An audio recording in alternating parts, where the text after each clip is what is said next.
What's up, guys? Mason the Brock Henderson here, and this is WandaVision Season 1, Episode 6, all new Halloween Spooktacular. So this is technically kind of the 90s episode, I suppose. And it was, I don't know, it felt similar to, like, a lot of the stuff I remember seeing. I mean, I was born in the 90s, so, like, I remember growing up and seeing a lot of kind of, I don't know, it felt very 90s-esque. A lot of the cliches, kind of the fast forward, slow down, like camera work and stuff. The kids talking to the camera, like narrating what's going on. Um, Even like I think Twin Peaks was a '90s show, if I'm not mistaken, and there was even that one point where it's not really part of the show. Like Vision sees all these people that are sort of doing, whatever they're doing because Wanda, I guess, is not controlling them specifically at that point, and not whatever's going on, like whatever's happening that causes these people to live their lives. We finally get to see kind of what's happening outside of their little bubble because Vision goes and sees that. And it's very Twin Peaks esque, like seeing the one woman like going to hang the thing and not really hanging it, just that.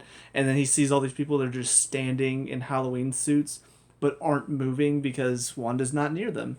So it really does feel, it's almost kind of Truman Show esque as well. Like everything outside of her bubble just doesn't, nothing happens. Like there's nothing else going on aside from what's around Wanda. So you could say that's part of what's going on with her, but she even admits she doesn't know how all of this happened. So I still kind of wonder if there's something that sort of caused this and put her at the center of it, but she's not really the one that like said, "Hey, you know what? I'm sad. I'm going to go create this world and enslave all of these people so that way I can live out this fantasy with my dead husband." Like I feel like that's a little bit too much. Like if that's really what happened, I don't know if I can really get behind Wanda on this one and say like, yeah, she's a good guy. Like maybe at the end they'll manage to change her mind and she'll kind of reverse all of this, but it's still kind of not a step in the right direction for her considering where she came from. Like working for Ultron to causing the big explosion that sort of started the Sokovia Accords to saving the world and helping to defeat Thanos, and then now she's kind of backtracked to I'm gonna enslave people because I want to live my own fantasy.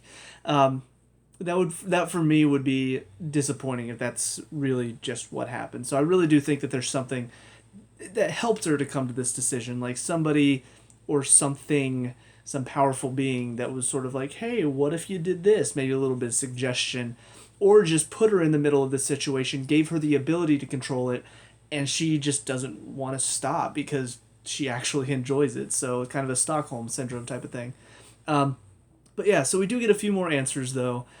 Still some mysteries. I think the two biggest mysteries for me out of this episode are who is her brother right now? Like, who is he?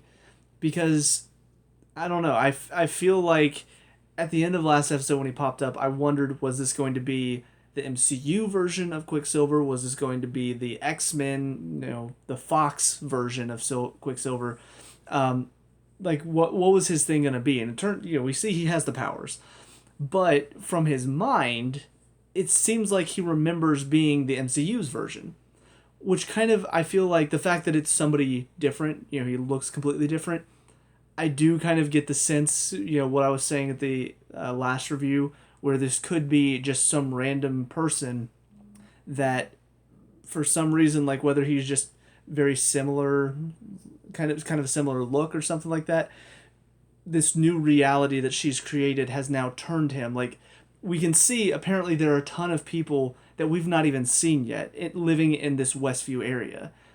And now that it's a Halloween special, now we see all the kids. Because Vision was saying at the end of the last episode, where are the children? Why are we the only ones that have kids here in this neighborhood? Well, now we see apparently there were kids living here. They just weren't needed until now. And even her brother mentions that at some point. So I'm wondering if maybe this was just some random citizen that was living here, and then she felt like she wanted her brother around, and so now this random citizen who looks completely different than the MCU Quicksilver, but just so happens to be the Fox X-Men version of Quicksilver, he is now Quicksilver because she's altered his reality. Because we could even see, whenever Vision left the thing, all of a sudden reality went back to how it was before, and now he's the husk that he was before. So I bet you if he leaves, I bet he won't have any powers. I bet he'll be just some average Joe that we don't like. He doesn't know who he is and all of that. Or no, I mean we don't know who he is. So I think they're kind of being a little cheeky with playing with this possibility of a multiverse and like, oh, we're bringing over a different universe's Quicksilver, when in reality it's just Evan Peters is playing some guy that is now become her brother in her reality. So that's the theory I'm sticking with for now, but there's still questions raised about that. But also the other question is, what is Hayward's like involvement in all of this? Because I said during the last episode I was kind of getting pissed, and this one continued being that cliche like, you don't do this, I'm the boss man and you're doing something I don't like and I don't like that. But we do see he does have another agenda, so that might be why he's being a little extra like, no, you're trying to defend her, no, get her out of here. Like, even though it is still very cliche, maybe there at least is a reason aside from he just doesn't like being questioned, because that's typically what it is. Like, oh well, you're spunky and you're new here and you were questioning me, so no, get out. I don't like people questioning my authority. There might be another reason behind it, and Darcy was looking into his stuff and his files and trying to figure out what he's doing. Apparently he was tracking Vision for some reason, so whenever Vision leaves, they all show up. So I don't really know what his goal here is. Like, is he somehow involved in what's been going on? Does he just want the vibranium that Vision, is made of? I mean, we don't know what happened to Wakanda after the blip, so maybe vibranium is now a very rare commodity because Wakanda is sort of, maybe their economy fell apart and they aren't making vibranium as much, and so now there's very little vibranium in the world, and so he just wants to have this vibranium suit. So that could be it.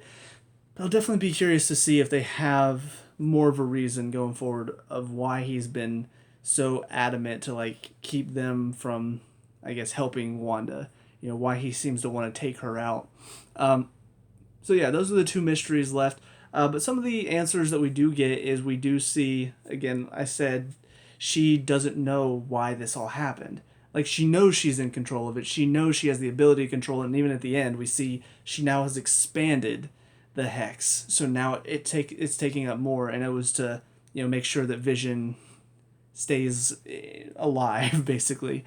So she has the ability to control it and even expand it. So that's kind of interesting. And what I also find interesting is whenever she seems to be in control of the hex, it glows red. But for the most part, we've seen it glowing blue, which, again, makes me think that whoever actually created this little world and put Wanda in charge of it is probably somebody different. But we do also see... So I was talking about, Agnes. Is she possibly involved in this somehow? I saw some theories going around about, what her name is and how it relates to another Marvel character's name. I don't remember what it is now. So I was kind of wondering, well... This episode appears to sort of shut that down a little bit because we see she is now driven to the edge of the thing, and so Vision gets out there and he, takes her mind out of it, and she's a completely normal person. So that one scene though where she flubbed her line or she messed up and she was like, "I'm sorry, do you want to just start from the top?" Like, that for me is completely different than this Agnes that we've seen here. So are there like two Agneses going on, or is that just a random scene in there? Like, I don't know. It seems weird to me because we see in this one, she's very clearly scared and she's like, like, I have no life anymore outside of this. Like, she's very clearly not happy being here, and it doesn't seem like she knows what's going on whenever she's being controlled. And yet that one episode that feels very out of place then. Because if she is being mind controlled, and even that one episode where Herb was trying to say something and then she kept shutting him up, like, even that kind of seemed like she was trying to, keep everything under wraps. And the fact that, Herb was trying to say something to begin with. Some of these people, it seems like they're very much in character until Vision does his mind thing and then it takes him out. But Herb and Agnes are two characters that we've seen that have broken character without Vision doing the mind thing on them. So, kind of weird. Like, maybe it's just Wanda is getting more control, so they're not able to break characters much, possibly. I don't know. It's still very weird. And there's a lot of things that I really hope whenever all of this ends, I hope I can go back and start from the beginning and watch again and sort of just get this whole like, okay, so this is what that meant. So this is what that meant. Okay, now I get it. Like I really hope that's how I feel because at the end of this, if I still have a lot of questions and if there's still a lot of moments of that doesn't make sense, then if that's the answer, this problem doesn't make sense anymore. I really am concerned that that's gonna be what happens at the end of all of this, but we'll see. We'll see how they handle it. We'll see how it all wraps up. Still have no clue whatsoever for why it's a TV sitcom. No clue at all. We do see Monica says she had some way in, and they're going to meet whoever that is. She and Jimmy. Darcy gets I will say it was kind of funny. I've talked about how much I don't really like Darcy.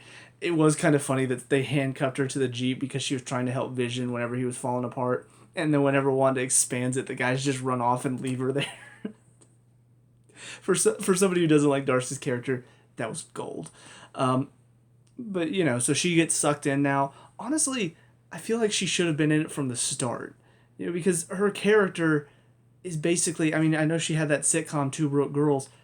There are times whenever I felt like Darcy is just a sitcom character, which she would fit in very well in that world. But as far as like the whole MCU, I don't feel like she fits in there. Like even that one line from Hayward's like, "Oh, are you the spunky best friend?" Like it didn't feel right for his character because most of them don't act like they're in a sitcom. But I don't know. Maybe whenever she gets sucked into the sitcom, maybe she'll be the funniest thing on the show. But I do think she's shown her usefulness now. She's shown, she has the ability to hack into the files. She's got the knowledge for that. So she's shown why they brought her on the show. Her knowledge of most everything scientific. So at least they've not just brought her on just for laughs. Because if that were the case.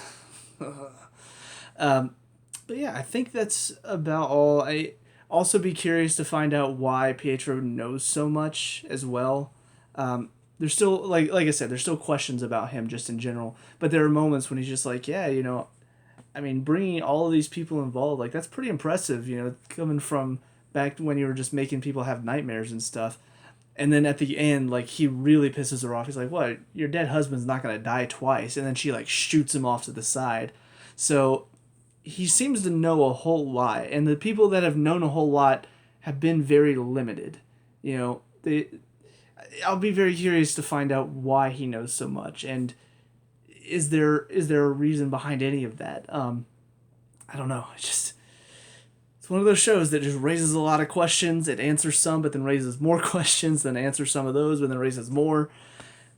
So I hope we start to get questions answered here very soon because there's only 3 episodes left. So be very, very interested to see what happens. But with all that being said, let me know what you guys think down in the comment section below. What were your thoughts on this episode? Let me know. We can talk about it and discuss all that good stuff. Leave a like and subscribe for future WandaVision. I'll see you guys at the next one.